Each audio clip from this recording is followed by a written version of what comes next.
It's even hard to read, just to read it flat. Yes, so it imagine is. memorizing it. It's a beast. Mm-hmm. Odo catches 2 Euridians cheating at Dabo. Julian Bashir says it's heresy to even consider the possibility that a prion replication could be inhibited by quantum resonance effects. And Jake Sisko teaches us that the line between courage and cowardice is a lot thinner than most people think. Hey, everybody, and welcome to the 7th Rule with Cirroc Lofton. Hello, hello. We are joined by a very special guest today, director Kim Friedman. Welcome back. Absolutely. Yes, I wanted to talk about the backdrop behind me a little bit so people don't think I've lost my mind. And see now, I'm in my formerly teenage daughter's bedroom. She's now a mother, an adult, and she's a mother herself we have a 5-month-old baby boy, but I hurt my toe this day, and so I have to stay in bed with my toe up and ice it. And I want to tell everyone how I did it. In a surfing accident. Yes, party. Surfing accident. I wish I could say I was surfing off rocks and I hurt. No, unfortunately, surfing was great. And then I took my wetsuit off, and while taking my wetsuit off, I tripped and stubbed my toe. So, yes, I had a taking off the wetsuit accident, and so I'm trying to keep my leg up, and ice it so it's okay by tomorrow morning. That's it.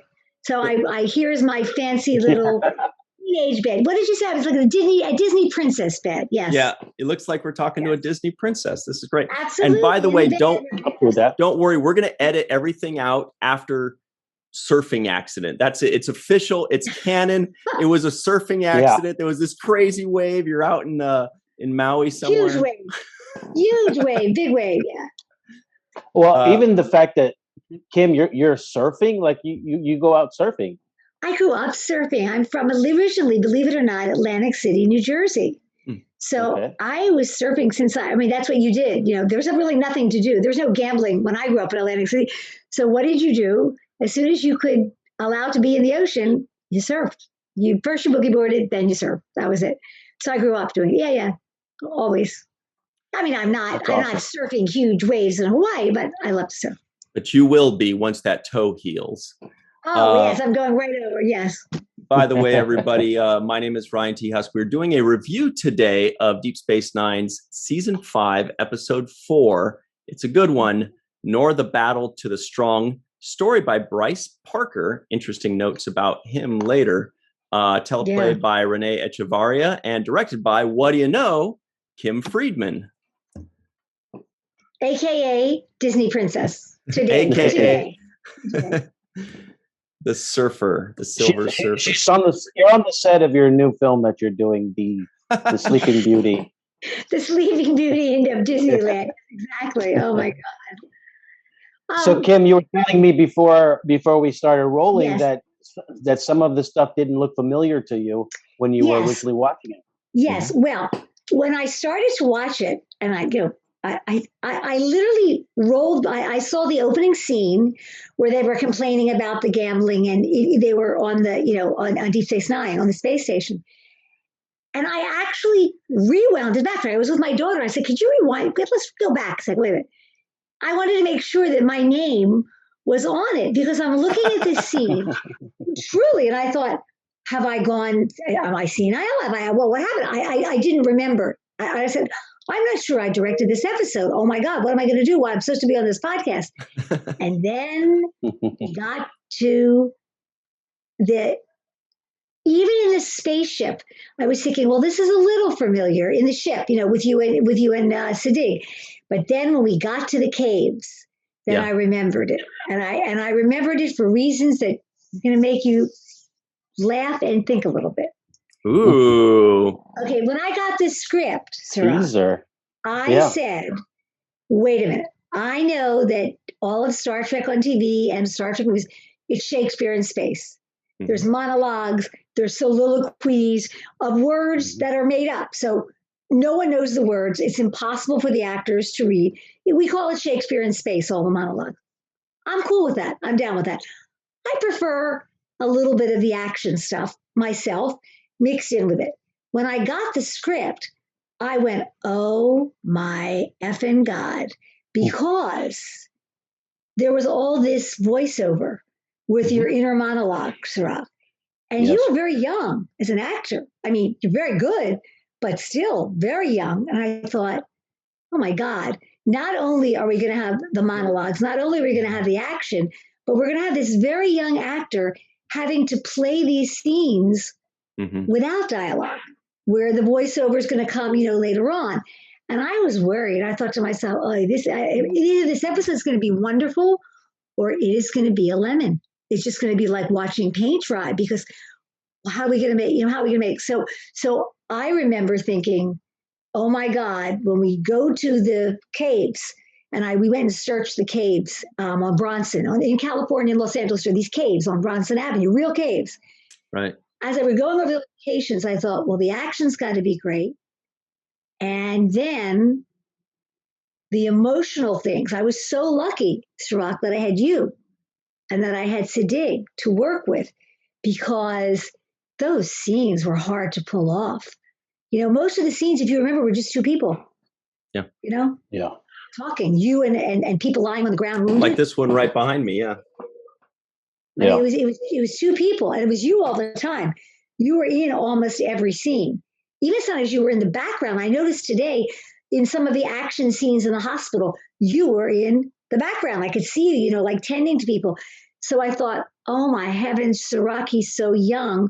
Okay, it's hard for an older actor to sit and act while a voiceover is playing in the background. I wondered, was this courageous? Did I run away? So when I got the script of this episode, I ran to the writers. I said, wait a minute, are you sure we can pull this off? But we did. And it turned out great. I think it turned out great, but I was scared when I got it. I got to tell you. Yeah. What did you think, Cirroc, when you got the episode, when you first read it? Well, when I first rewatched it, I actually was reminded of the voiceover part that you were talking about. And one of the things that stood out to me was one of my favorite shows growing up was The Wonder Years. I knew I was going to mention that too. I knew because they did so much of that. Yeah. Right. Yeah, they did pretty much every episode had some voiceover work. And then there's a Christmas movie that I like, The Christmas Story, that they play every year about, you'll shoot your eye out, kid. Oh, yeah. Yeah, and there's voiceover in that as well, where he's, talking. It's in the adult version of himself, kind of talking about his younger experience. So I do like when it's used, and I like when it's used properly. Those are my two examples of But as shows. an actor, what did you think about it when you read it? I read, as an actor, I said, this is going to be a lot for me to do, because this was a big, this is my basically starring in this episode. And usually the voiceover work is reserved for like the captains. So, right. Or certain logs, like personal logs, captain's log, chief medical officer's log. That's true. Yeah. Right. And Worf, I think I remember him doing one last season, doing his own log. But very, very rarely is it done throughout the show. Right. It's only done at a certain point at the end of the show, captain's log, in the beginning or the end. Right. Right. And this was all through the show. This was all through the show. Yeah, and there's actually some parts where, like you're describing, where there's nothing being spoken on camera as far as you don't see any dialogue. It's all just thoughts and thinking, but the voiceover is kind of right. Did we? I think we did we play voiceover, or did we just read it while you were shooting? In my mind, you guys were reading, because I think we read it. Yes. Yeah. I think we read the voiceover to you. Yeah. I do think the voiceover was read, because there's certain parts where you just have to react to something that's being said. Yes, of course. And there's no way I think I could have pulled that off without somebody reading. Right. Well, and we schedule on Deep Space, there wasn't time to go in and pre-record you doing it, and directing you in the voiceover room and blah, blah, blah. So we just read it. I think I read some of it. Sometimes the script supervisor read it, but yeah, we read it. But it was very difficult, especially for, not a seasoned actor. You're like, because you don't want to overdo it. And you didn't. Yeah, I think you did great. But when I watched it today, I thought he really was subtle. he didn't, because you can overact, like trying to play every thing that's spoken, every word, and you didn't fall for that. But yeah, I remember looking at the script and really worrying that it was going to be challenging, really challenging for you, because A, is a big story for you, and it's sorry, I mean, it was a big story. B, it wasn't conventionally written, where you have scenes where you're talking about everything. A lot of it was yourself, self-reflection. Very hard to play as an actor, just looking over. And then the third thing was how to make this come alive, since there was a lot of voiceover and everything. And again, I have to hands off to you and hands off to Sadiq, because and some of the other actors as well that played in scenes with you, because I was lucky. I had really good actors. Yeah, it was really good, because if I had a lot of lemons in that cast, it would have been very hard to pull off the scenes. And speaking of those good actors, there's a few of them that jump out to mind right away. The kid that played opposite me, who was kind of showing me the ropes on triage, I thought he was fantastic. Well, do you have his name? I don't know his name. I couldn't remember which character he was. I couldn't figure it out from the credits. I think his name was Andrew Kavovit. He played Kirby, I think. Yes, I think you're right. Kirby. He was really good. He was wonderful. Mm-hmm. Those. He was. A young Tom Cruise. I know that sounds insane, but he did. He reminded me of like a young Tom Cruise, very young Tom Cruise, almost like a preteen. But I thought he was good, and he kept that sort of sense of he was enjoying it. He was the opposite of you for a while. He was really enjoying it, the adventure and the excitement. He was feeding off of it, and you, of course, were the opposite. Yeah. Here's the guy. It's a little dark, but this is the fellow right here, right? Yes, that's him. Yes. Yeah, he was good. Yeah, he was very good in this episode. The other person that stood out to me was the guy who shot himself in the foot. Oh, wonderful. Oh, and the scene at the end in bed when you come over to him and he says, you understand, there was like an understanding between you. That was a fabulous scene. In fact, that scene, well, in the writing too, but it could have been like a little quote mark on it. Okay, we'll tie up, nice and neat, the theme of the show. But it didn't. The writing was good. I thought the acting between you two was wonderful, and it was pulled back. It wasn't like on the nose, it wasn't hammered. You didn't hammer it in. And I really, really liked the way the two of you played the scene, understated. I liked the way I directed it, because there was a lot of action going on down there in the hospital and the thing. Yeah. And it was nice just to have this still scene with the two of you just talking to each other. And it wasn't acting. Me, Cirroc. I hate when people are like acting up a storm. I hate it. And it was so in the moment. It was great. It's really, really good. And when I saw it again, I liked it. Yeah. I did too. You mentioned subtle. There were a lot of subtle beats there. I think one in particular where he said, "I wished I aimed a little higher." Yes. And it was just like a throwaway, and he turns over and goes into a little curl up position. Yeah. But I just like the subtleties there. I thought it sold me. The other person who I loved was the guy who got shot. This guy who's behind Ryan. Me too. I had to look him up. He was fabulous. He was wonderful. I was just going to say that's something I noticed was that this episode, it was different for a lot of reasons, and some of which you've already mentioned. Oh. But one of them being that there were a lot of day players. Yes. There were a lot of guest stars. There were. It was just like it was Sid, it was Cirroc, and it was an entirely new cast of characters for one episode. It was it was a universe of new people, of fighters, and the people in the hospital. The woman who played the head, I don't know, nurse or whatever she was, who had the husband. Yes. She was excellent. And as I started watching it, I go, oh, now I remember this. And I remember the terror, we're talking to the writers saying, are you sure? What are we doing here? But I also do remember the casting sessions. And, normally you cast, maybe one person, maybe two that have like a significant, really significant part. These are heavy acting scenes for quite a lot of people in this show. So the casting was quite intense the week of, more than a week, like 10, 14 days of prep. There's a lot of casting going on. So, yeah. Right. There's this gentleman who has been in multiple Star Trek episodes on multiple series as well. There were the three doctors, one of which was kind of showing Cirroc the ropes. There was the lady, right, and there was the Bolian, who I thought was really good with his understated humor and delivery. God, There's wonderful. The guy that shot himself. I mean, that's like 5, 6, 7 characters that all have meaty roles. Was like, his voice was just incredible. Yeah. I mean, I can't remember. I wish I could know his name. He almost sounded like J.G. Hertzler, but he looked completely different. But he had that same, rasp in his voice a little bit. Yeah. The actor's name is Mark Holton. And sadly, the character name is only Bolian. He was wonderful. It's interesting. But he brought that character so much life and made it memorable and stuff. I mean, a lot of people come on and do guest starring roles, and they, sometimes they're not memorable. Right. You walk away.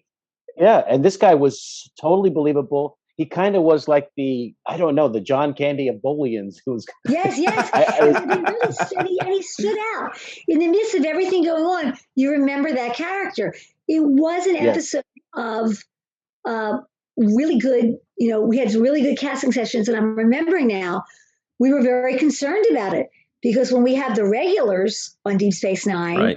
you've got Cirroc, you've got Avery, you've got Nana, you got Renee Auberjonois. You're in as a director, it's Shakespeare in space. It's wonderful. Yeah. Suddenly, you have a multitude of people who you never worked with, right? I've never worked with any of these people, and boy, did they come through! Amazing. I'm glad you brought that up because they're amazing. Yeah, the Bolian was just, every time he was in a scene, you went right to him. It was like, he was great. The John Candy of Bolians, yes. Yeah, that's pretty good. And, you don't give yourself enough credit, Kim, because one of the things that you do really well is explain things when you're on the set. And I noticed that when you're working with the actors and you're working with people, you want as much information. I try. Yeah. Out there. Yeah. And that actually helps to me. For the actors, for everybody involved, so that we all know kind of what space we're in and what place we're in. And I think you do an excellent job of explaining things in those kinds of simple ways, which made it, I'm sure, a hell of a lot easier for these people that guest starred in this episode. Yeah, I did, though. I must say this. They were all in a lot of action-driven scenes. And I always feel badly because I know as a director, no matter how much I try to, focus on the actor, when you're on a television schedule directing and you've got a lot of action work, explosions and running and this and the hospital and running around, you do have to spend a lot of time, more so than in a scene with two people talking to each other, on the camera work.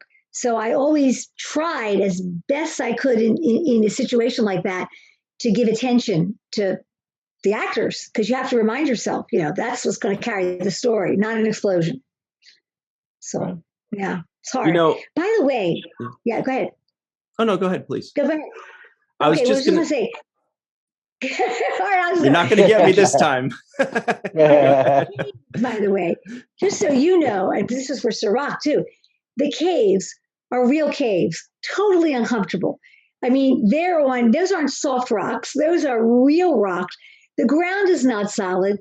I was really worried about Cirroc and Sadiq running through the grass and the trees because we just found like places on the hillside. It wasn't like, it was not like a movie where you manicure the set and you have very nice pathways for the actors to go. I was keeping my fingers crossed. When we did a location scout, we tried to find the safest places to run and the rocks in the cave, but it was a very rugged location. So that's also made it very hard.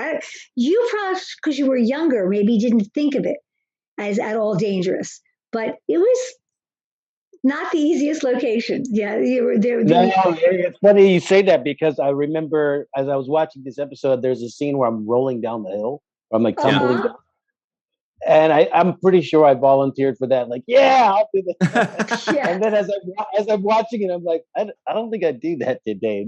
That's Well, no, there were rocks, and I mean, when you location scout, I try to go over every path, and I try to do the blocking that I'm going to give the actors and the camera people. I'm usually with one of the camera people, and we talk about it. So we're going to do down this hill, but like, do I roll down the hill first? No, I don't. And so my fingers were crossed though, because it was really rough terrain. It's very rocky, very hilly. It's the Hollywood Hills, and it's not manicured there at all. And then there are these caves that are real caves with dirt bottoms and rocks on the bottom and rock all over. So, yeah, go ahead now. It's your turn. Well, that's actually exactly what. There were two things. One was that I said that I was going to want to talk about the stunts more extensively after the break, but right now I wanted to finish up talking about the location, which you actually were bringing up anyway. Do you remember if there were any other choices when you were kind of picking where to do this shoot, or was it kind of Bronson Caves or bust? Or was it just like a perfect place that you said, we don't need to look anywhere else? Well, I knew the Bronson Caves, and the location manager certainly knew the Bronson Caves, because we're not the first movie that is shot there. But I also knew the Bronson Caves, and I said, wow, I think it would really be good. One of the things about the Bronson Caves that is so great is that, there are not a lot of caves in LA close to the studio too, because we want to be close to Paramount. And Bronson Caves is literally up the hill from Paramount. One of the edges of the Paramount lot is on Bronson Street. So you have to drive up into the hills. That made it very attractive for us time-wise. But the other thing about the Bronson Caves that is interesting is they're pretty big. You can walk in them. There are some places you have to duck, but you can pretty much walk in a lot of those caves. And I wanted to do action. I wanted stretchers going and people moving and running. And so I knew those caves also with a little bit of ducking down in places. Especially for Cirroc. Yes, for Cirroc, but you could run through. And I also knew that it was easy to get permits, to shoot up there. But what I was worried about was I didn't really know the bramble, I guess you would call it, the brush around it, where Cirroc had to go down a hill, where there were explosions, where they were running, through things. And we had to find spots that were safe, safe, as safe as we could think that they were safe. So, but I think we certainly went up and scouted. We didn't say we're going to use the Bronson Caves, but once we looked at it, that was it. And actually, the only other choices in LA like that, there are some old subway tunnels that I have shot other things like this in, old subway tunnels that look old, they look old. We've had to mask certain things. And some of these tunnels aren't used anymore because there was like a prior trolley or subway system or something. It's more downtown LA that we use. That's one section. And then there are just road tunnels that you can only shoot in at night, actual like tunnels under Mulholland Drive and stuff. And they can be, with set design and props made to look, okay. But if you got a cave, that's the first choice. And it's right down the street. That's so perfect. Right down the street. And I knew it, the camera people knew it. And once we got up there, I started planning, I said, oh yeah, this there's no need to look any further. And the other places all need to have, set dressing brought in to make it look like more like rustic, and we'd have to have two locations. So it was Bronson Canyon was a quick yes when we got there, and we looked around. We were there a long time. I remember we went once location to pick it, and then I went back on the weekend, I think by myself, to plan my shots.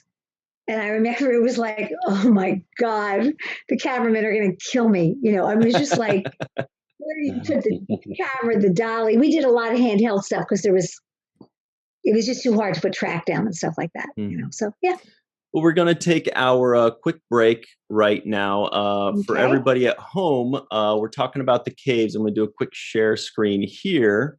If you recognize this is the Bat Cave, the infamous Bat Cave. It's also been used in the past in other Star Trek episodes, like the one, I can never remember what it's called, but it's Star Trek The Next Generation, where Beverly and Picard are kind of joined at the mind. And every time I say that, everybody yells out the title. I'm like, I'm sorry, I don't remember it. But so this is it's an iconic location, and it worked just perfectly for this episode. Yeah. When we come back, also, I want to talk more about Cirroc and the acting too, if we can. Oh, we will. Yeah, me too. Good. Usually Cirroc's like, oh boy, here we're going to talk about but now he's like, all right, I'm ready for it. Here we go. Oh, no, I don't mind. I don't mind. All right, so we'll take a super quick break, and we'll be right back on The Seventh Rule. Hey, everybody, we are back on The Seventh Rule with Cirroc Lofton. Hello, hello. Also joined by superstar director Kim Friedman in her Disney princess bed. Yes, I'm in my daughter's Disney princess bed. Long story, stubbed toe, surfing accident, but not really. I stubbed my toe. Hello, hooray. So my foot is up on ice. But let's talk about Cirroc and this fabulous show. Well, before we do, let's knock out these trivioids that may or may not have made the cutting room floor. Here they come in random order. Bashir knew that his paper was controversial, but he had no idea it would turn the entire conference upside down. Bashir says it's heresy to even consider the possibility that a prion replication could be inhibited by quantum resonance effects. Bashir and Jake get distress call from the Federation colony of Agila Prime. Quark makes a terrible decaffeinated Ractigino. Abolian tells Jake to find someplace else to stand. Odo catches 2 Euridians cheating at Dabo. The Rutledge and the Tecumseh are heading things up for the counterattack against the Klingons. When the Klingons get mad, they forget about their disruptors and go hand to hand. Sisko spends 3 hours tweaking the pattern buffers in the Defiance replicator systems, and Jake Sisko teaches us that the line between courage and cowardice is a lot thinner than most people believe. A lot of good stuff in that one. So, wow, that was an unbelievable recap. All those words. That was I'm impressed. I only knew what half those words meant anyway. No one does, but it's okay. You make them work. I just want to say something. One thing that I was really upset about something on this show, that I didn't have more Klingons for the fight. I had there weren't enough Klingons for me. I wanted to see more Klingon fighting. I had the Klingons fighting a dead Klingon on the ground, and then I had the Klingons getting trapped with the rocks, coming down. But I do remember saying, "Wait a minute! I got an episode with Klingons, and I'm only going to have a few." I was disappointed. I love Klingons. I wanted more Klingons. So that's that. More Klingons is always better. That's more Klingons. My role in life. That's my goal. My motto now. More Klingons. More you can Klingons. never have too many. Yes. No, there's as I was watching this episode, there's a line in there that kind of sums up, where I'm at in this episode as far as mentally, and that is, I brag about being 18, right? I think Bashir says, Bashir's like, you're too young, you can't come on this trip, and I hit him with, I'm 18. And I'm a big boy. That's it, man. I'm a man. I'm a man now. I'm ready for anything. Yeah, and that's exactly what a child would say, right? Somebody who's a kid. I'm old enough to stay up late. Of course, I'm old enough. Yeah, I'm old enough to do this or do that, and so that actually kind of sums up where I'm at. Actually 18 probably at this point. I'm sure they matched it up, but I felt like this was a young Jake kind of going through his old experiencing manhood in this really toughening situation, right? He even says at some point, I'm a Sisko, as if, because I am a Sisko, I'm genetically prone to survive disasters and be a hero, right? I'm the emissary so I like son. Those. Right. So I should be able to kick ass and take names. That's just what I do, or that's what we do as Siskos. So I like those kinds of approaches that the writers took as far as really showing that Jake is new and naive and fresh at this, and this is something that he's not going to be forgetting anytime soon. This is going to leave an indelible mark on him, and also give him a kind of eye-opening into who his what his characteristic, who he is, what he's made of in critical moments.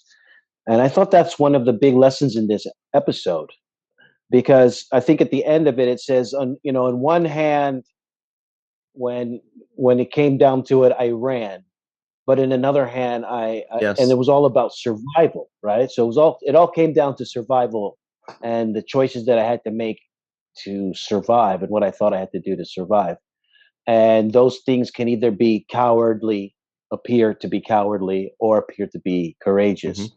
And I love the way that they did that episode, is writing this particular theme, because I think DS9 does such a good job at coming up with these themes of morality and touching upon them and explaining on them. But I wanted to ask you, Kim, this is such a confined space. So we're doing this triage. It's not big. They're small, tiny. It's a tiny space, but yet you made it feel like there was a lot of things going on. I wanted to talk a little bit about how you do that. How do you trick the audience into thinking? Okay, but first I wanted to say something about you and the acting. I have to say this. Well, first of all, there was one thing that we haven't mentioned yet in the writing, which is it was a terrible choice of Siddiq. Siddiq should not have taken you, right? Yes. Dr. Bashir should not have taken you. I understand not without permission. So, in my opinion, without permission, he would call back and say something. That would be the right thing to do. That was Dr. Bashir, a little bit of a wrong decision. Once you were there, though, and it was very interesting. I kind of I don't bring this up facetiously, but the Wizard of Oz. There's the Cowardly Lion, the Bert Lahr character of the Cowardly Lion. And I actually talked to the writer, Renee, about this a little bit, because it's a significant character in that he doesn't think he's brave, but yet he is, in his own way, that he is brave. So here is this young person who shouldn't be in this position.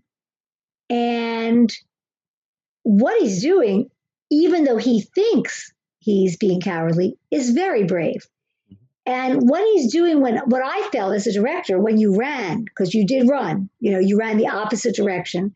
I hope to show that. It was hard, though, because all the bramble looked the same there. But when you ran away from where Bashir was, to me, it was survival. I didn't even think it was really an act of cowardice. It was instinctual. Instinctual, survival kicking in, and a very adult thing to do, because what good would it have done if you had been blown up? You couldn't have helped Bashir then, right? So if the explosions were all happening in front, which they were, I would run. So I thought that was a really good survival instinct to do, and really wasn't cowardly. I understand, though, why you, as a young man, would think, wait a minute, I'm supposed to be with Bashir. I'm supposed to be helping him bring the generator back. I understand, but I didn't think it was. The second thing I will talk about the cave and the tiny space, but I want to talk about your acting. How old were you when we did this episode? Do you remember? I'm sure I was 18, 17. You were just 18. Yeah, you were that age. Yeah, I think you were just about that age. Yeah. Again, I will have to say that you were superb in the scenes where you were talking to someone. And I expected nothing less, because I'd worked with you, so I knew that you're a wonderful actor and you could do the scenes. I was very impressed that you were able to pull off, again, the scenes with the voiceovers, because those were the scenes where you were really questioning your masculinity, if you were old enough, if you're mature enough, if you're really a Sisko, all of those things. Well, I mean, to me, that's an incredibly hard thing for any actor to do. It's reacting. They say acting is reacting. Well, what's the ultimate reacting? You're reacting to your own voiceover, not even being to your own thoughts being voiced by or some script supervisor, reading it to you. So I thought that was a huge challenge, and I was really impressed with the way you did it. And now, many years later, looking at it, I was even more impressed. So I better start seeing you on TV soon. That's what I gotta say. We went through that. Now, let me talk. We were in a tiny space. It was a little space. There were spaces where I'm 5'5.5", and I couldn't even stand up. And it was so. What I did was, the way to look like there were a lot of people in a small space is you cram lots of movement. I did catch one mistake. I caught one extra and the bullion running away and then appearing in the next thing. There was one little. The only way I could do this was I constantly had people moving in and out. We need a tie for Kim Friedman right here for that thing. This is the nitpick tie. When we find a tiny little hysterical. nitpick, it's the nitpick tie. No, that's a great one. Nobody noticed that. Please continue. All right. So anyway, so you have people. What I did was I had people constantly streaming in, and I had, remembered which way they went in, and then had them streaming back in, with new stretchers. And sometimes it was the same person on a stretcher, just face up, and then they would come back in with a new stretcher, and it was the same person, but it was face down, and we put a blanket over them because you can't have unlimited extras on a budget, But I constantly, while scenes were going on, had the same people, triple people in, out, moving, up, down, machines, so that there were constant movement in there. So it seemed like there were other rooms. Now, where they were going to was probably outside and right back in. I don't remember exactly. Right. There was no room for them to go anywhere. So probably they went through an entrance, came right back to another entrance. But I constantly had motion going on. So it seemed like people were in different places, but they weren't. That was the only place we had that time. So I feel as a director, you're in a tiny space, pack the frame. You want the composition, you want the frame to be packed with people. Cirroc is talking to someone like that's wounded on the floor, have stretchers going by, blocking him sometimes. People blocked him while they were talking. People behind going out, in. That's how you get the feel of, a lot of people in a tiny space. Just pack the frame constantly. Never just have, there might be a scene where you have two people because you want a close-up on someone. But in general, while two people are talking, you want the frame packed around them and stuff. And I did lots of things where the camera would start like on an IV bag or something, some medical equipment, and come down to someone else. And then a stretcher would pull over there, and then you'd come to the action. So that you have to create movement in the scene. That's it. It's worked great. Yeah, it did work great, and it kept it alive. Yeah, Cirroc, I have to be honest, when I read the script as a director, I was like, oh no, what am I going to do? And also limited, you never have unlimited budget. You can't have hundreds of extras, right? And then we're in the tiny caves, which were right to the thing. So I thought, oh, I got my work cut out for me here. And but in general, if you pack a frame, you have people in the packet with all kinds of things going on and lots of movement, you can create an atmosphere where you think there are other rooms and lots of other people in other places. But I do remember them, the poor ADs were constantly throwing blankets over extras and putting hats or whatever on people. The same people kept running back and forth. Put them back in. Put them back in. Yeah. Wow. Yeah. Also just to cover the acting a little bit more, and there are a couple things, Cirroc, that I kind of wanted to talk with you about specifically with the acting. But one was working with Sadig specifically as a scene partner. I mean, you worked with Avery a bunch of times. You worked with Aron a bunch of times, but even Column with Chief O'Brien, there were those times in the second and third season. But this was one of those rare occasions where you got to work with Sid playing Julian Bashir. Right, Bashir, yeah. Bashir was never really in scene. Yeah. Right. It seemed like a really good give and take. And I wanted you to kind of talk about like how, if you felt more comfortable working with him or if it was just another day on the job or what that was like.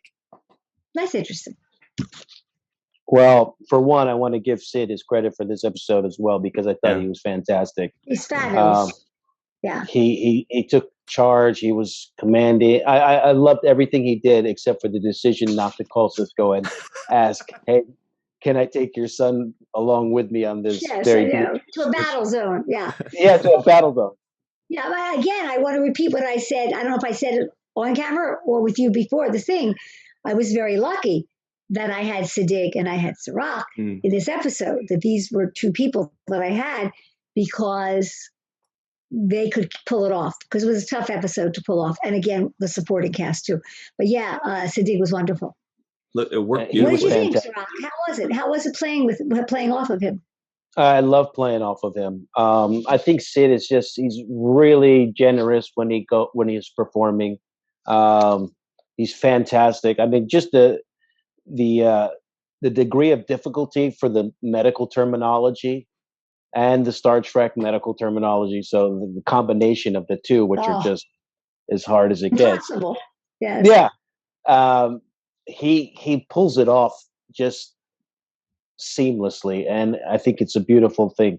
But I love working with Sid. This episode felt like we had a real camaraderie and chemistry, where there was a trust factor there, and also kind of like, even though he didn't call Sisko, it felt like your uncle or your relative that lets you drink a beer or something. Right. Parents are not around. Yes. You know, that's good. And it felt like that's the kind of role he was taking with me. Like, all right, I'll let you come along, right along on this one little journey with me. So I did like the chemistry. I like the idea of him writing this thing about him. So he had a reason for. Mm-hmm. They placed a reason for the two of them to be together. Right. And I also like the scene in particular where I was hesitant when I came back from running away, and I was hesitant to kind of see Sid, because I didn't want to own up to the music. I was, maybe he saw me run away and he would call me out on it. And that little hesitancy and that moment of trepidation. And also, the guy we were talking about, the kid who played Tom Cruise Jr. Opposite, Tom Cruise Jr. His casual, and he's like, "Oh no, he's in there. I just saw him. He's awake. He's fine. Go talk to him." Yeah. And Sid, really, in that moment, I thought he was fantastic, because he was sitting there, kind of brooding over where's Jake. At least that's what I felt. Yes. He was laying awake in his bed. He could have easily have been on an IV or been, put to sleep, but no, he wanted to he's like worried. And he thought you were dead. Yeah. And imagine the ramifications. Yeah. Telling Sisko. He's thinking, what am I going to do? This is the worst thing ever. How am I going to tell Sisko that I got his son killed? I got his son killed. He was worried about you. And thinking, oh my God, what if he's died? How will I ever tell Sisko? It was, Right. I played it back. I played it back twice, because there were two things that I was watching for when looking at that scene. First of all, when Cirroc's about to walk in, I was looking forward to it. I was like, oh, I can't wait to see what Sid's reaction will be when he sees him. And we were treated to two things. One was, like you said, that 2 or 3 seconds of watching him, there was definitely some acting going on before Cirroc came in, and it was really perfect. Oh, yeah. And then when Cirroc comes in, he says, "Thank God." There were two moments there, and they were both perfect. Really liked them. Yeah. It was great. I really, really, really liked it a lot. Yeah, I gotta say, the acting the actors took over on this one, because it could have been a lemon. I have to tell you, not because of the writing was good, but it was a different kind of Deep Space Nine, and it could have either been a lemon or really interesting, and I think it came out really interesting and not a lemon. So I lucked out.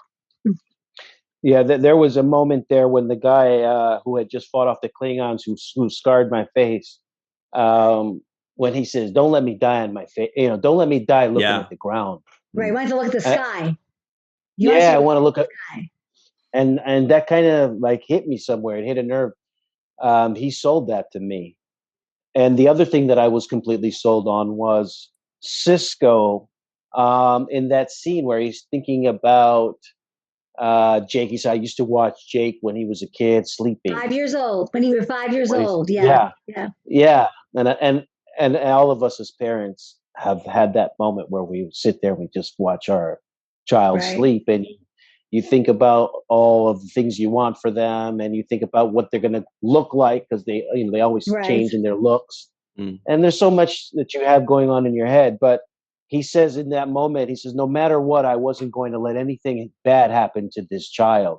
And we've all had that kind of moment where that's your job as a parent. Like I Right. can't let anything bad happen to you. I have to be here to protect you. I'm going to be here to make sure you get back up. I'm going to make sure that you don't put yourself in a position that's going to compromise you. So those were all moments that I really felt were hit hard in this episode. And I want to credit Renee for the dialogue. There was a lot of good dialogue in this particular episode. Very good. Renee did a great job writing this. And I believe me, I went into Renee like, just okay, Renee, you got to help me here. This is like, and I know I love the scenes and stuff, but I said to him, are you sure we're going to pull this off with the voiceover? Because there's a lot of voiceover in the show, a lot of Jake writing, and thinking about it. And he was very confident about you, Cirroc. He said, I know he can. And I said, well, he's got the chops, but there's a lot of it. There's a lot. I said, I hope that, I was also worried, not just about you pulling it off acting wise. I was worried, was there too much voiceover in terms of you writing this article about Bashir? Was there going to be too much of that and would it weigh down the action? But I thought it was the perfect blend. Looking back at it now, it's easy to look at, but it came out really well. But again, I'm still was amazed when I just watched it again today before we started this. And I have to say, what's interesting? My daughter, who was a kid at that point, she was 7 or I don't know, 8 or 6, whatever. She watched it with me this afternoon. Yeah. And we were watching it together. And she said, wait a minute. She said, how old is he? And I said, I think he's 17 or 18. He was a teenager. No, he couldn't have pulled that off with the acting. And I said, no, he was still a teenager when he was playing, that age. It was very, very, very impressive. Very impressive acting work for you at that age. And to piggyback on that, by the way, that kind of leads me into another thing.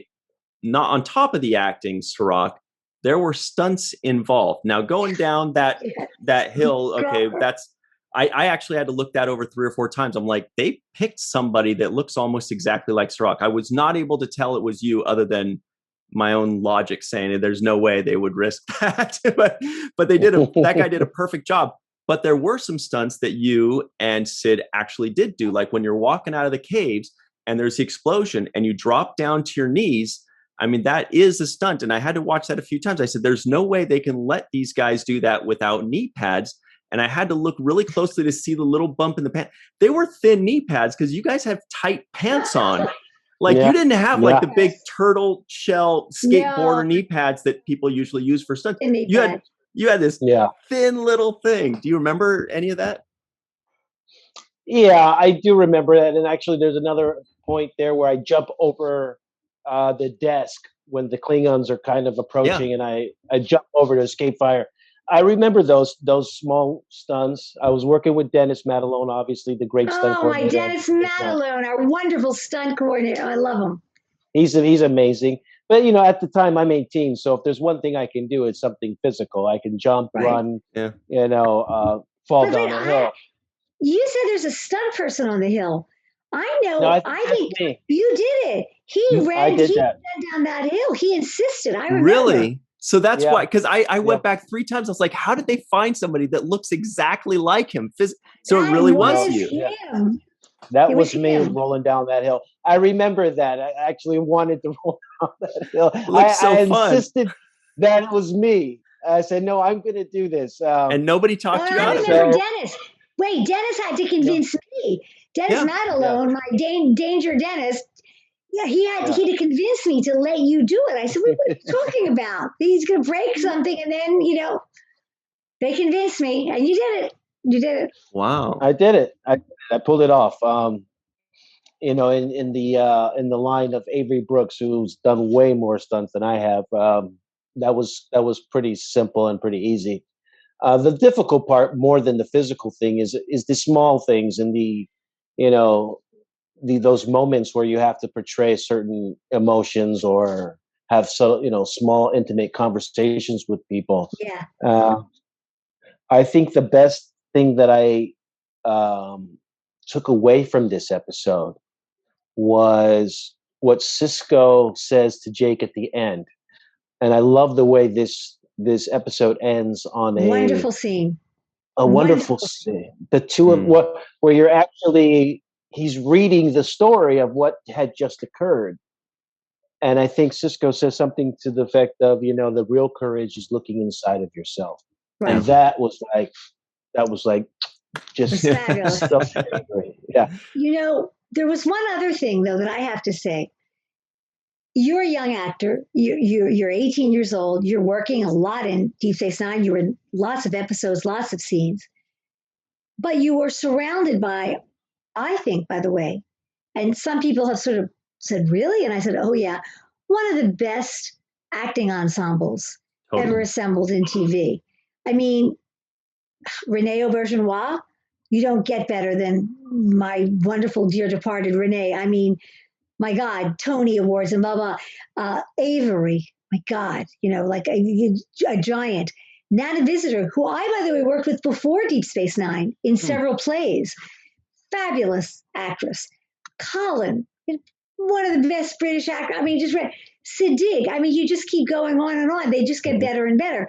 So as a young actor, it's wonderful in every episode to be surrounded by this wonderful cast to anchor you in scenes. Well, in this episode, Cirroc didn't have that.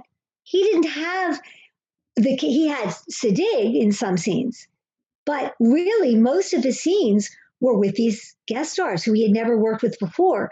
And that's hard for a young actor of 18 to be in not one, but like three or four different actors playing scenes. I was very concerned going in about that because not that I think you ever use the cast around you as a crutch, but how wonderful it is to play scenes with such seasoned actors. It's a wonderful thing. Now you're with guest stars who I thought were wonderful or I wouldn't have cast them, but I've only seen them in one casting session. You don't really know what they're going to do. You get surprised sometimes for the better and sometimes for the worse. I hadn't worked with any of those people before. Now they're on a set and you're in multiple scenes with actors you've never worked before and you're 18 years old. So rolling down a hill. Well, no, the rolling down a hill was easy. I remember telling Ira, I remember going into Ira and saying, Ira, he's fabulous. He's pulling off all these scenes with these guest stars he's never worked with before. And I mean, I was amazed at how good you were in each of the scenes. And Ira, the producers were all just like, yep, he is doing it. Because that's tough. It was a different episode. You didn't have your cast, and also the cast you were used to working with around you. You're 18 years old. Suddenly you're with all these new actors. It was like having new scene partners in an acting class. Mm-hmm. You did really, really good.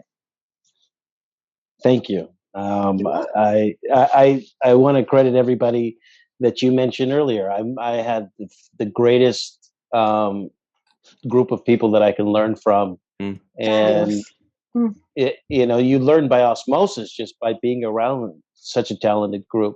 And it's not just the people in front of the camera, but it's everybody involved behind the camera as well. Absolutely. It's the writers, it's you, Kim, it's everybody who's contributing. I had really good mentors and teachers to learn from. And if there's one thing that I was really good is being a student, that I can take credit for. That's great. So I was very good at studying and learning from these people. But I also think the writing was there. There were things as I was watching that I felt like if I could re-perform, I would do differently. But I will chalk some of that stuff up to being young and inexperienced. Yeah, you're 18. Yeah. But there are things, there are beats that I wish I could play differently, or moments that I would obviously Of change. course. Yes. That's what we do. We're critical of ourselves and we find those things, those small things. But as an overall, I was pleased with the episode. I thought it was fantastic. I want to ask you a quick question. Were you ever in an episode that Renee directed? Because I know Renee was directing some episodes. I was dying to go to the set one day. I wanted to watch him work because he's such a good actor. I thought, wow, I want to see him work as a director. But I was always working on something else at the same time. I never got to see him. Were you in any of his episodes that Renee Auberjonois directed? I do believe I was in his episodes. And I also was there when he was directing, because I'd be taking classes on the set days that I wasn't even in an episode, so I'd still be able to see who was there. But yeah, Renee's, when you have that expertise in acting, then it's easily translatable over to directing because absolutely. You know what to look for, you know what you want. Avery is another example of somebody. Avery's a wonderful director. I did get to watch Avery. Yeah. I did get to watch Avery direct. He's a wonderful director. Wonderful. Absolutely. And I think that just having that extra acting background just makes it so much easier for the directors. But this episode, I thought you did a fantastic job, Kim, especially working with all of those things that you had. You had a new location, you had all these guest stars, and you had a young kid who's basically starring in this episode. So you had all of those challenges. It was all on your shoulders. You knocked it out. It was really on your shoulders. And I remember saying, to the writers, I said, there's a lot to put on. He's a young actor. He's going to be slammed, but we're going to push through it. You did it, and what else was really interesting? I think some things that you see maybe now when you watch the show and say, oh, I wish I would have done that moment differently or something like that. It actually worked for the episode because some of the things that you might have been more slick doing if you're older or looking back now, I think kind of worked for the awkwardness of what you had to be feeling in the episode. So some of the stuff that you might have thought about differently, I think it was better to less is more. Less is more in this case because the awkwardness and maybe the kind of not playing every beat, there were moments where it was like you didn't know what to do. I think that worked for the episode. I really do. So even though you may look at it and say, oh, I could have done this or I could have done that, I think you pretty much nailed it. Yeah, I do. Oh, yeah, he did. Yeah, there were some times where I felt like I looked shell-shocked. And Perfect. Maybe you're right. I probably played it differently. What a deal. Yeah. Yes. So we do have to run and go to our free-for-all in just a second here. I do want to give a special thanks to Carmen Shamwell, PJ Tomas, TJ Jackson-Bey out in Missouri, Bill Victor Arucan. I was pausing there. Homer Frizzell. Eve England out in Wales, Dr. Anne-Marie Segal, Dr. Susan B. Gruner. Hi, Dr. Anne-Marie Segal. Hello. Tim Baum and Titus Mohler. Also, we do want to give a huge thank you to Kim Friedman. We've got the free-for-all next and some fun things to cover there. Free-for-all, by the way?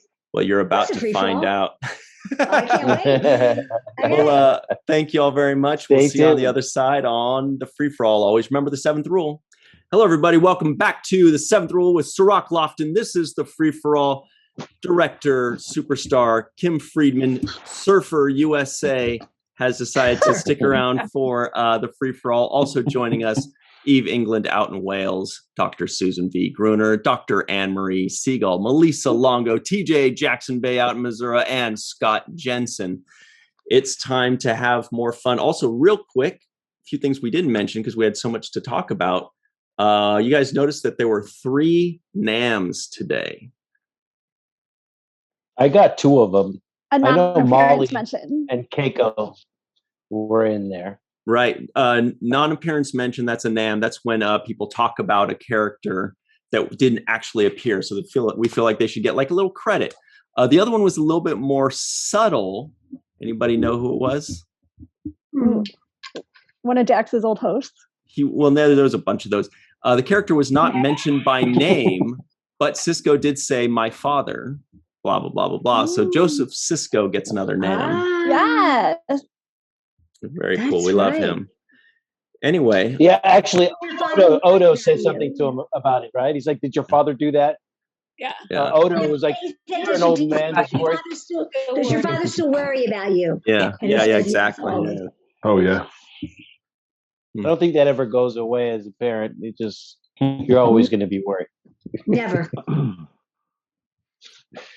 So, Eve, you were asking a couple questions before we started recording. Did you have a couple more observations to throw at us?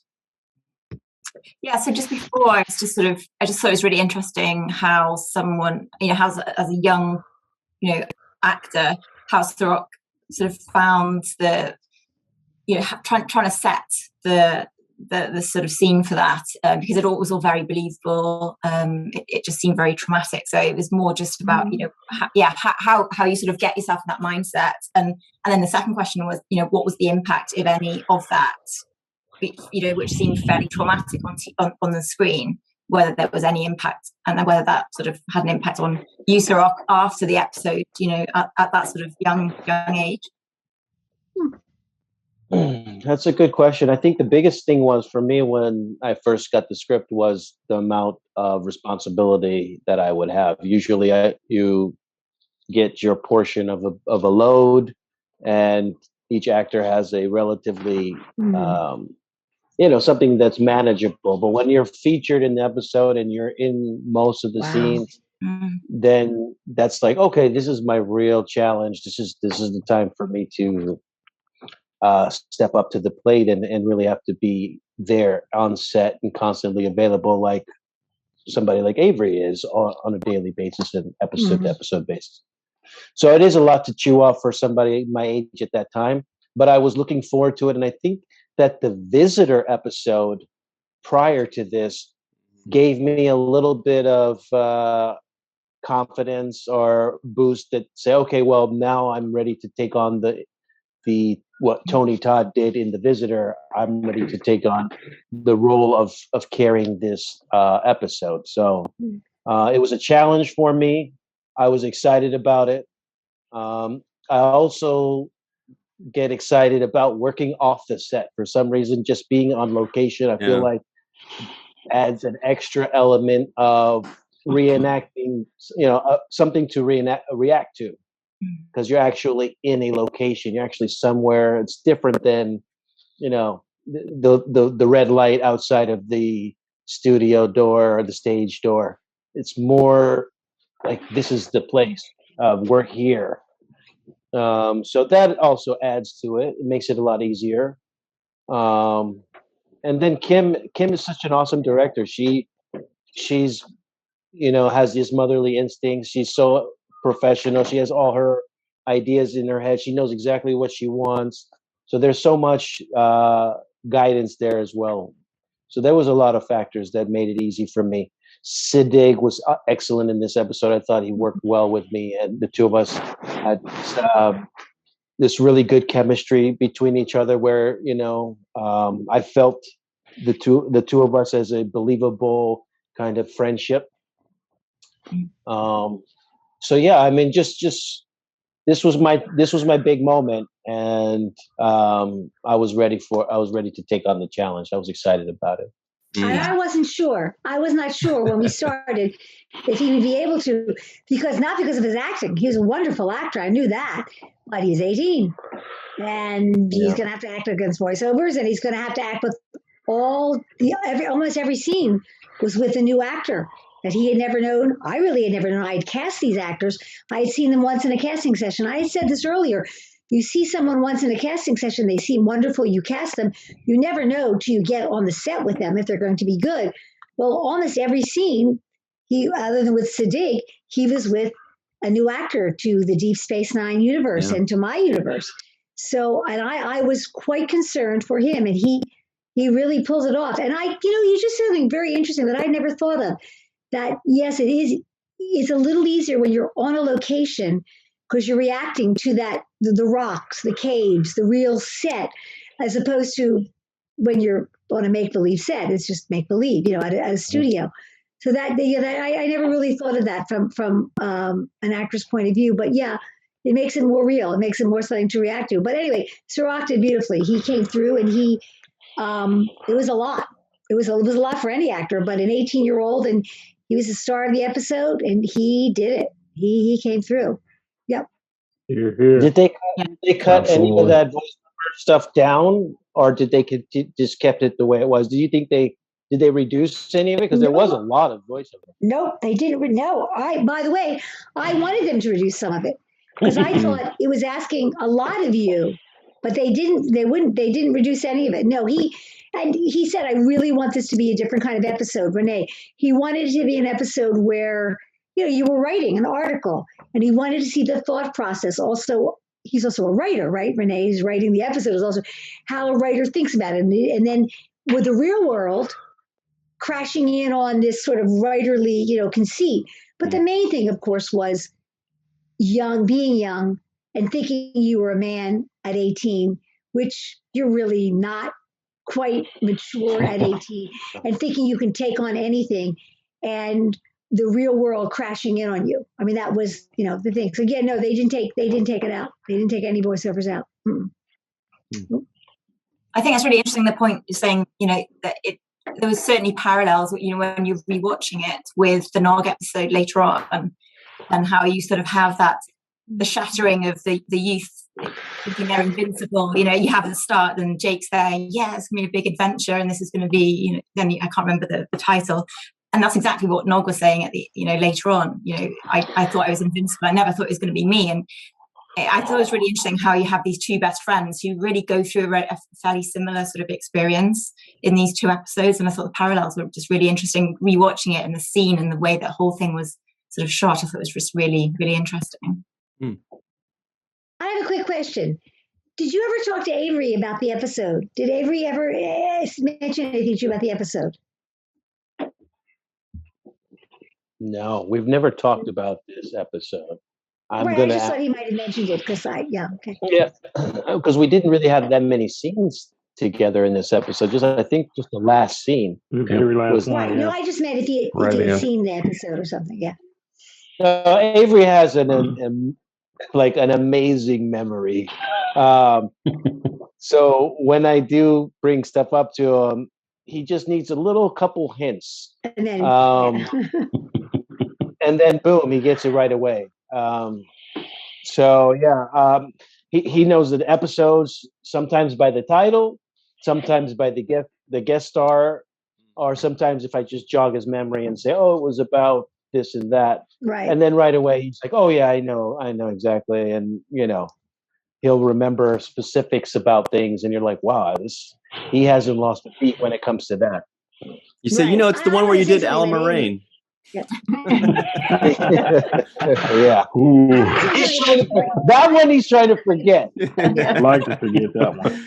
About Avery, I want to say something about him because it's interesting. When I came onto the set of Deep Space Nine for the first episode, and Cirroc, you'll back me up on this, I'm sure, it was Macho Land. They didn't really want to have necessarily woman director, and I have to tell you, it always comes from the head. It comes from the leader of the pack. And Avery not only welcomed me onto the set the first day that I was directing on Deep Space Nine, he made it clear that there was going to be no fucking nonsense. Excuse me, am I allowed to curse? You are allowed to. You're the director. About, woman director, and I was on the young side, and blah. There's no nonsense. He was so welcoming and so respectful. And also, he had done his homework. He knew other stuff I had directed. He knew the theater I had directed in New York. And he made it very clear and known to everybody around of that. And I will never forget that because it set the tone. Because everybody knew that apparently there had been some other incidents with another woman director, I think, on the set or something. I had heard about it. There had only been one other woman director. There was no nonsense. There was no nonsense. Well, there was a little nonsense sometimes behind the scenes, but I had blinders and I could care less. But Avery really set so there wasn't going to be any bullshit on that set, and I loved it. That was great. That's Great team. Yeah. That sounds like Avery. That's the Avery I know. He's not going to let anybody get disrespected. He's going to make sure people have their chance, their fair share, their fair shot, and he's going to stand up for you. And that's just the type of person he's always been. That's who he is. And he doesn't look through the lens of your race or your sex, your gender, or nothing. All of that goes, it's all about what your skills are, your skill set, and what you're going to bring to the table. And if you're going to give you your A game, that's totally fine. He's on board. If you're going to come and try to half-ass and do some C-level work, then he's going to wake up and jump on your ass. That's right. Then you got a problem. Then you got a problem. You know, I can't be the only. I was just gonna say I can't be the only one that when Cirroc was saying that's just the kind of guy that Avery is, that most of us were thinking, and that's who you are now, honestly, Cirroc. Like he's definitely imparted that on you, to where you know you always want to make sure that everybody gets their fair shake, everybody's listened to, everybody's valued. And if somebody gives C-level work, God knows you let me know when I do. Did we lose somebody off the I thought there was somebody here that we lost. TJ's coming right back. He just had audio issues Okay. that he's hopping back on. Anyway, please continue. No, I mean that's just how he rolls. And you know, I'm glad that you're able to attest to that, and that you know you testify to how he treated you, because that's pretty much how he is. And you know, it's like you said, it starts from the top. The star of the show sets the tone of the show. If he's a big flirt, then everybody's going to start losing their morality and start, you know, being in such a way. So, or if that person is not dependable, or a drunk, or you know, everything starts to fall because of the person at the top. And so Avery ran a tight ship when it comes to that. And then, you know, when you have other people like Renee and you know, these guys are all not no nonsense serious actors. They're not coming there to play or just to collect a check. These guys are there to really get some work done, and they look at their work as with respect and honor. It's something that they value. And Avery's no different. He doesn't. Every word that comes out of his mouth, every sentence, every line, he's delivering it with intent. Avery was there. Avery was there for the work, and he recognized when he met me and we started working together the first time that I was there for the work, and I had everything plotted out. And he admires people who are there to work. But I'll tell you something: he doesn't suffer fools gladly. If you're there, if you're not prepared. As an actor, if you're not prepared, as a director, believe me, that'll be it. You won't be back, because he doesn't take. He's there for the work. Yeah, and that I've heard stories, especially when he's directing. You know, he's had conversations with me about this in the past, but one of them was, if you're an actor who shows up unprepared with an attitude, and you're challenging him as a director, he said, I'll just let you, like, you realize I have the camera, right? So if you suck, then it's going to suck really bad, and it's going to look bad for you. I have the power to make you look good or bad in some ways or another. And don't play with me with that power, because I'll just put it out there the way you want it. Like if you think you're hot shit and you're not, we will see. It will be shown. And I won't help you. I'll let you fail on your own. I won't help you if you're this kind of hot shot type of person. That's right. But if you're somebody who's, you know, eager, and you know, that was one thing about Aron. He's like, he wanted to learn. He's like, am I doing it right? Like, can we rehearse the lines? It wasn't like I know everything and I'm doing it the best, and you should just, you know, follow my lead. Right. It's like, should I do it like this? Should I do it better? Is this right? You know, is that the right? Am I coming from the right place? That kind of mindset is what you want to approach it with, not like I know everything. The work. Do the work. Yeah. Yeah. Do the work. Renee would be humble. Renee Aubergenois had to come in at 2 a.m. and 3 a.m. to get that makeup on his face. In fact, there were some nights where we would work night or we had a night shoot somewhere, and we'd be leaving late at night, and I would see Renee, pulling up for the next day's shooting to get this incredible makeup and stuff. And, he wasn't there to play. He was there, and with that incredible, I was watching one of the scenes he was in today, and I saw his blue eyes, behind me, and I thought, even with the inches and inches of that, he couldn't eat, by the way, everybody knows this. He had to drink his meals through a straw all during the day. He couldn't chew with all the prosthetics on his face. And I was watching him just in one of the scenes today, and he was like, incredible acting through all the prosthetics and everything else.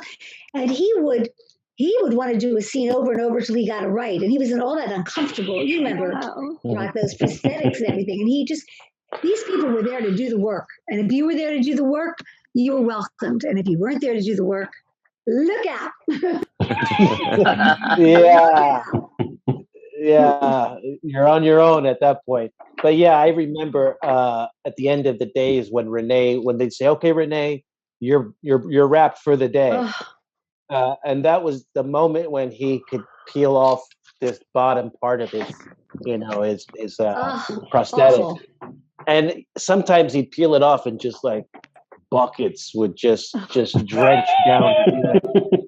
And he's like, God, it's hot in there. Obviously, it's not comfortable in that thing. And he couldn't wait. He's like, okay, you said I'm wrapped, like because once I rip this off, that's another 3 hours to put it back on. So you sure?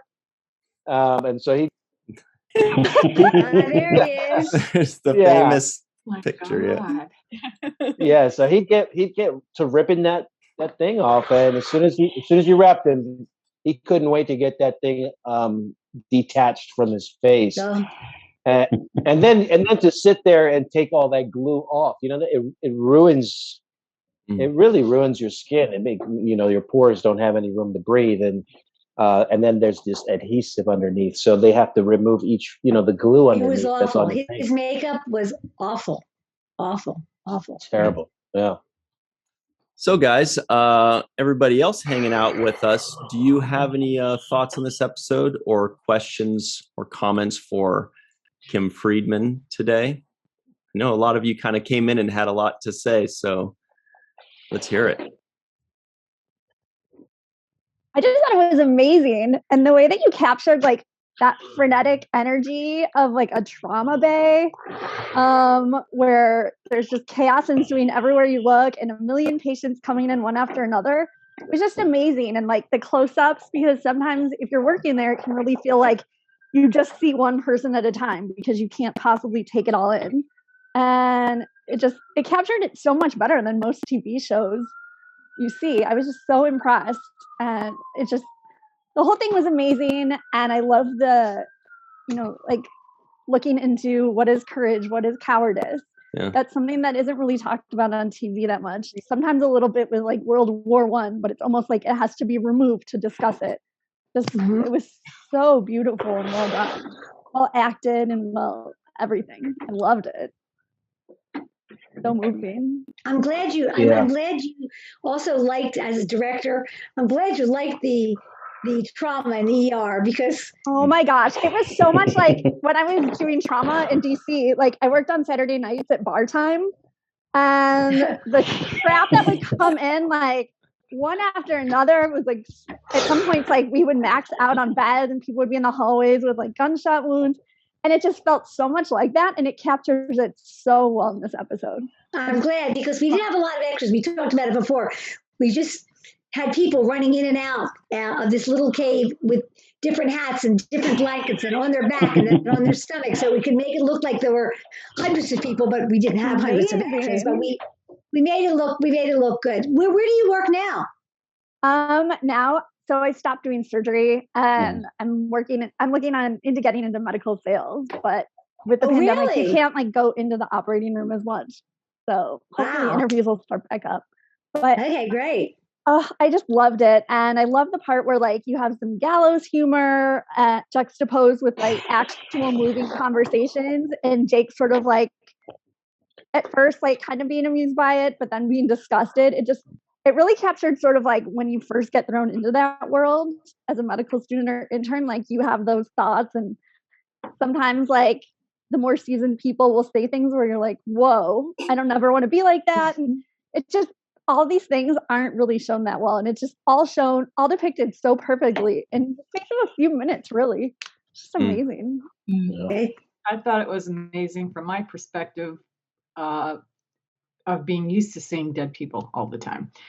And I thought Cirroc really did an unbelievably good job. The look on your face when you walked into the room where the body bags were and everything. You know, I'm used to seeing that, but not an 18-year-old child is What not do you used to seeing. sorry, I don't know everyone here. What do you do that you see dead people all the time?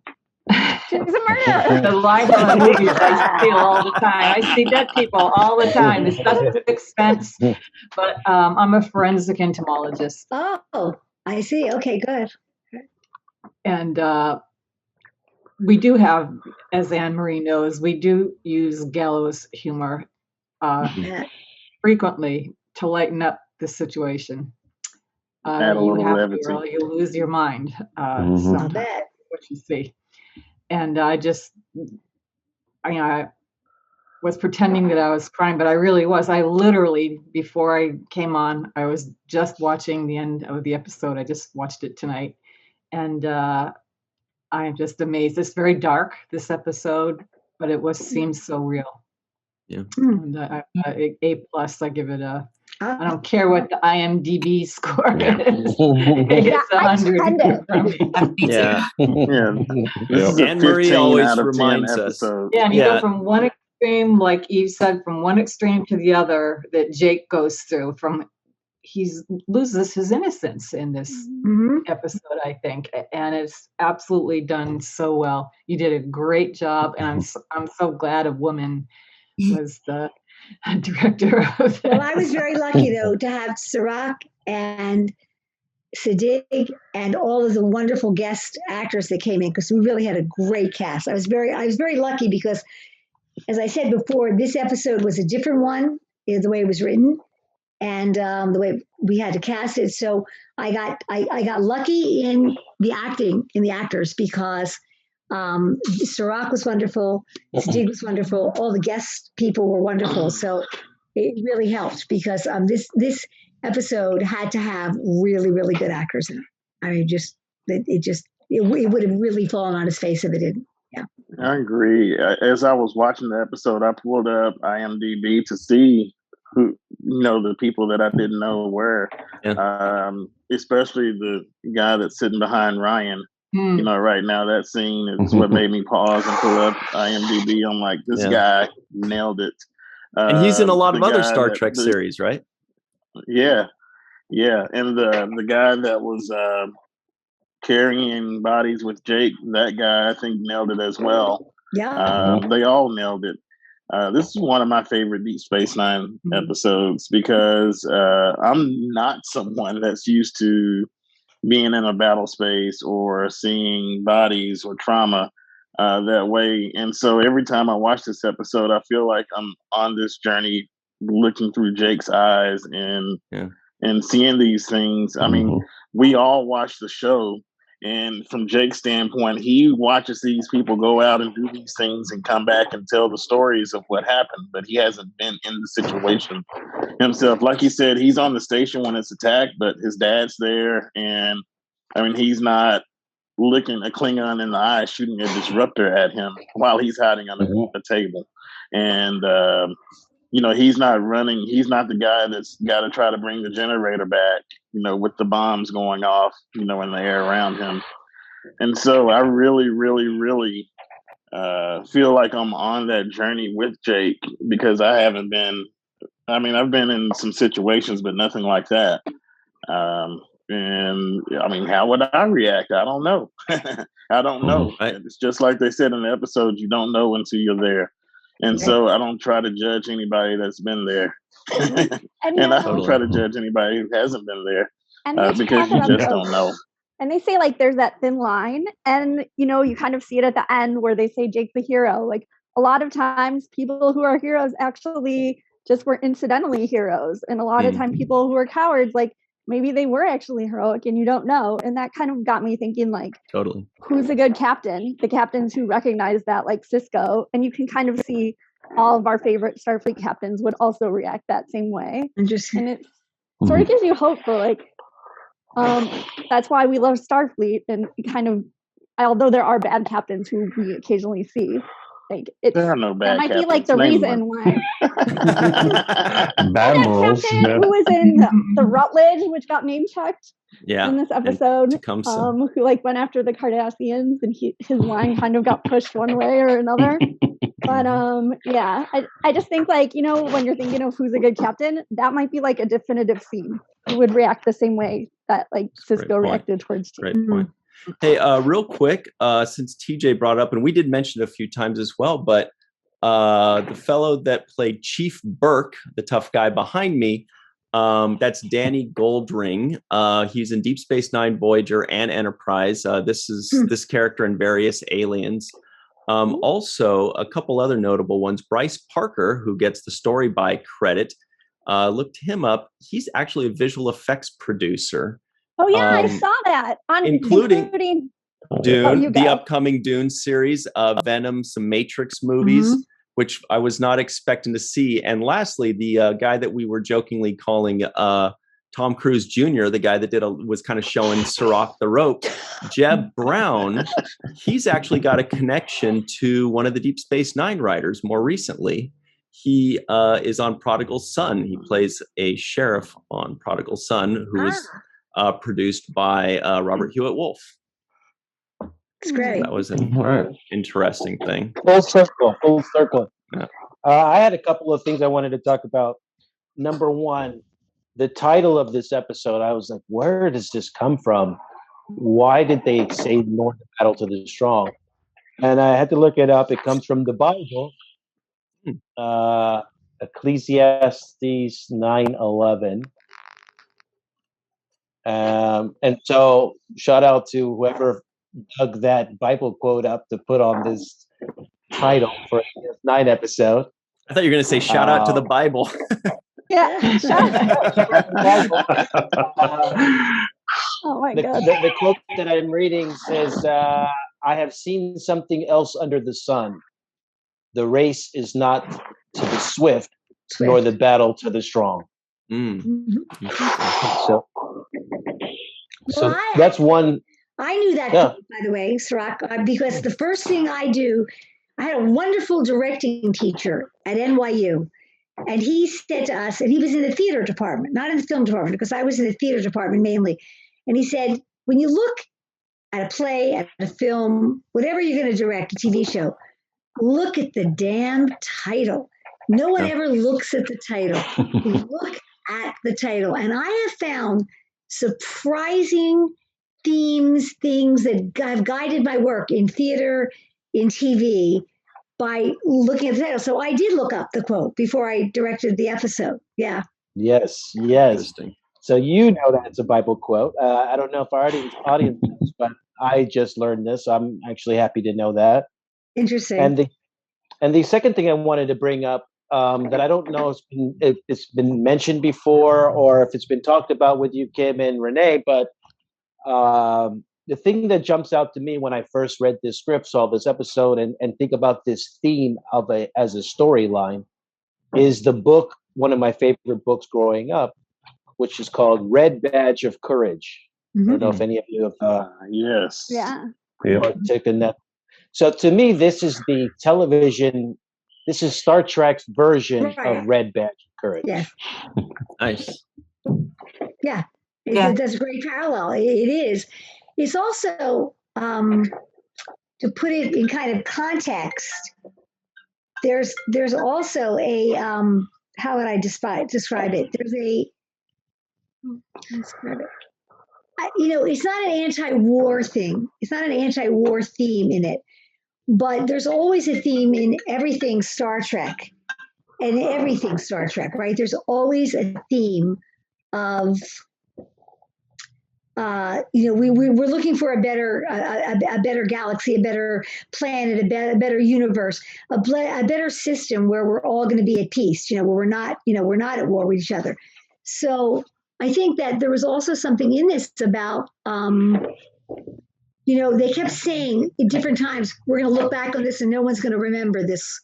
Right? It was said twice in the episode. Yeah. No one's going to ever remember this battle. No one's going to remember this battle, this war. I thought that was really interesting that they put that in the episode too, because it really does make it seem futile that people lose their lives and get named in battles and wars that, 50 years, 100 years, no one remembers the battle. No one remembers the battlefield, and no one cares about who was killed that day. And I love that they put that. I think it was 3 times, maybe 2 or 3, that they mentioned, no one will care about this. No one will care about this. Yeah. So we've got just a few minutes left here. So if anybody has any final thoughts or final questions, throw it at us. The only thing I was going to, sorry. Go ahead. No, you go ahead. No, I was just going to say that I wanted to continue to echo the thoughts that Anne-Marie was talking about, and how this episode explored the idea that courage and cowardice aren't one or the other. It can happen to you in a split second. Both things, courage and cowardice, can happen to you at the same time. So a cowardly act could be easily followed by a courageous act, just depending on the moment and what skills or tools you have available to you at that particular moment. So it's not so easy to label a person as a coward or a hero, because they could be both. Right. So, and I think this episode explores that theme really well. It's a little hard to digest too that like Starfleet still has court martials. I just kind of felt like that was the one thing that felt like a little bit disturbing. Like, they're so progressive, you would think that they would just recognize what it was. I think he just had a hard time coping with a really stressful situation. You don't need to court martial him and delve into that. Clearly he's not a traitor. But I thought that was like the one thing that I wish Starfleet had even Jake kind of mentioned that and said, no, maybe they'll just move you to somewhere else where you can function and get counseling and be okay. And the guy was like, no, I don't deserve to be here. So he felt really guilty about it too. I thought that scene between them was really, really powerful. With him recognizing that, with them both recognizing that, we kind of, have these same kind of feelings about, what's going on and how we reacted to it. And nobody else gets that at the moment, especially for the guy that shot his foot. He said the way that everybody looked at him was something, but Jake didn't look at him like that. So there's some learning in that. I think what Jake went through is not all negative. He was able to connect with this person who was also in a pretty bad place. So, there's some compassion and learning there as well. Yeah. And then just lastly, really fast, even the introduction, the science in Deep Space Nine is so incredibly elegant. And I was just really impressed by like the very advanced organic chemistry versus like protein folding, like disturbance by resonance. It's just such something about prions. Yeah. Well, yeah, and like messing with the disulfide bonds, or like the quaternary folding. It's just amazing what they throw in. 90s Star Trek is just, it just blows my mind with the science and how ahead of the time it was. even just throwaway things like that. And I was like, Jake, be quiet. I want to hear more from Dr. Bashir. You watch your mouth. Really good. Yeah. Or I want to hear both. Yeah, just amazing. And also, you wanted to hear about the peptide anomalies, huh? Yeah, I wanted to read that article. We were going to write up about the conference. But also, if anybody knows of any good Deep Space Nine outfits for babies, if you could put that in the comments, because Kim Friedman had asked a while ago, like if I knew anywhere for Deep Space Nine merchandise for Little Max. Yes, I'm trying to get I want to see Star Trek stuff for little babies, but especially Deep Space Nine, like a baby, a Snuggly or something. I can't find anything. I want to see a baby in a Quark outfit. I think that would be a little hat, ugly little hat on at the ears. Well, I do have a picture of Kate with her ears. Oh, that with was the so cute. Yes, I have that picture of her where they put the ears on her. But I would like to get a baby Deep Space Nine. I can't find anything. I'll have to have a T-shirt printed with it. That's what I'll do. Cute. All right. So if anybody knows of anything like that, tell us in the comments section below, and we will send it over to Kim, and then she will tweet out pictures of her baby, baby. Our little minor. Yeah, 9.5. You know what? I will be Instagramming it. I shut up with tweeting. Really, tweeting is I'm gonna stick to Instagram for now. Yeah, got it. Yeah. Cirroc's all over Instagram too. He'll see it for sure. I'll stick to Instagram. Me too. Stick TikTok on the gram. We call it Gram. The Gram. Gram. Yes.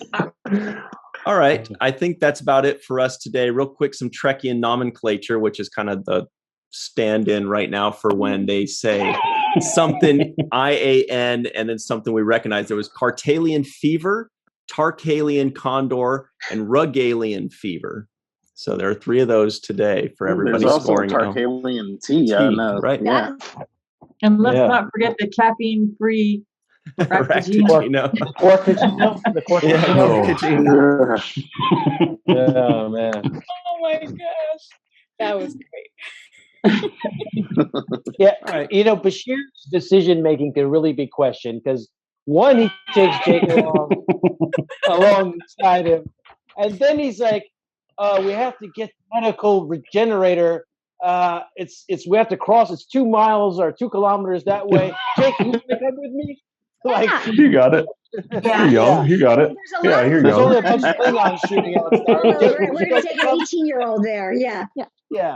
And why did they just park the Defiant or the runabout like right outside the cave? Just over. Why not just park it right outside? Anyway, all right. So we got to run, guys. But thank you all so much for joining us, Dr. Susan B. Gruner. Thank you, Kim. Eve England, Melissa Longo. Thank you. TJ Jackson-Bey, Dr. Marie Segal, Scott Jensen, and of course, Director Kim Friedman, one of the coolest people ever. We really appreciate you. Thank you so much. Oh, cool. That I like. Now I'm cool. I can't wait to tell my daughter. You were surfing USA. That's cool. Yeah, that's right. That's right. So cool. All right. We'll see you all next time. See you later. Disney level on To the next kitchen. Always remember the 7th rule. We better end this quick.